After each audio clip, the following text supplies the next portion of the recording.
Krishna talking to you after my lunch video. I just came to chill on the bed. I made my chamomile tea, and here it is. I'm having it. And if you're having a tea or any other drink, cheers. And I'm just here to share some of my experiences on how I traveled solo and what were the experiences that I faced and what could be the other ideas of me doing different other videos. So it's nice seeing again. Cheers. And yep, let me tell you. So actually, it was really hard to find a flight to Australia, and because the Sri Lankan Airlines, they had to cancel their direct flights. Earlier I opted for direct flights, which I thought was more convenient. Obviously, it is for all of you, but there was no choice after a year of wait. After a year of wait, the ticket man, the travel agent, he told me that there's this option. Would you like to fly? I didn't think. I don't know. There's something about me that I didn't think twice, but I was like, yeah, fine. Maybe it was because after a long wait, and that I wanted to come back to Australia to join my family. Yeah, so it was really nice, and the journey. I'll share you about my journey from Sri Lanka to Perth. Earlier, we booked a ticket from Sri Lanka, Colombo to Melbourne, transiting through Perth and Singapore. But then they didn't let me move to Melbourne because I'll have to quarantine in in Perth first because I'm entering Perth first in Australia. So that was the advice. Even the immigration officers, regardless of how many times I told I have checked in the next flight to Melbourne, they were like, no, you'll have to quarantine here. That flight will be cancelled. So there's no choice.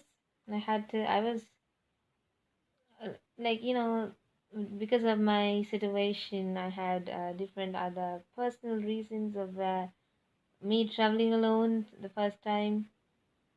Yes, I had no experience moving around the airport. I was not a person who has traveled alone in an airport. So I asked them for directions. They didn't help me. And yeah, there was this experience that I need to share about a travel declaration. When you come to Australia, there's this form you get into the aeroplane when you enter Australia. It's called the travel declaration form. So they ask your personal details and everything. It's a yellow like form, yellow color.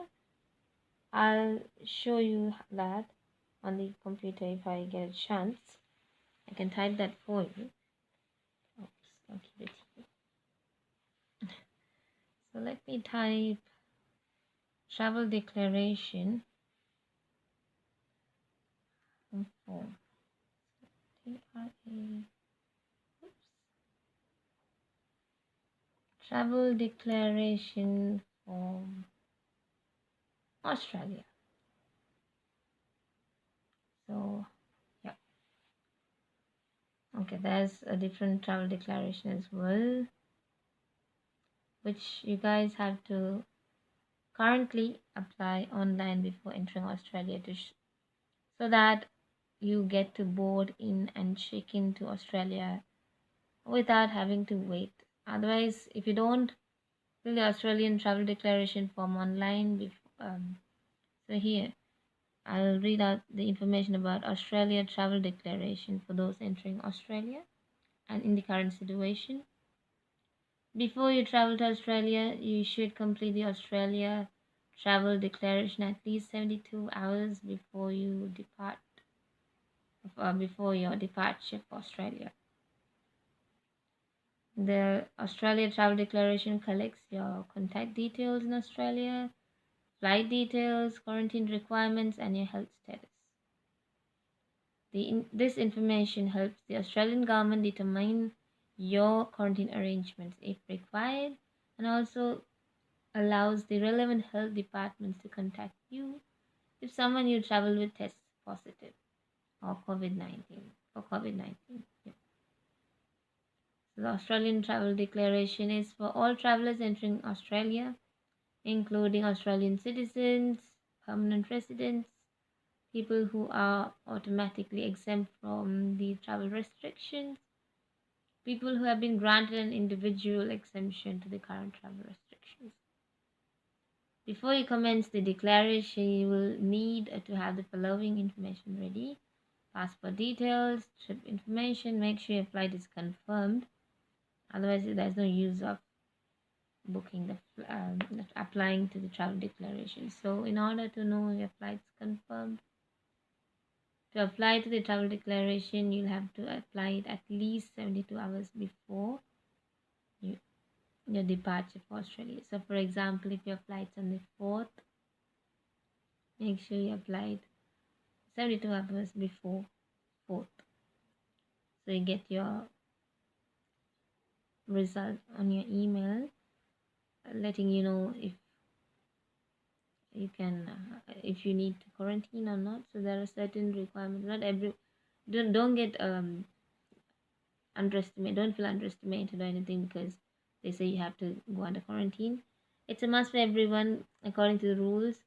And currently only, and I think as per what I've read, I think so that only New Zealand citizens who do not show COVID-19 symptoms are let to undergo quarantine free, which means they do not have the quarantine, whereas all the other people around the world, whoever travels, regardless, have to quarantine,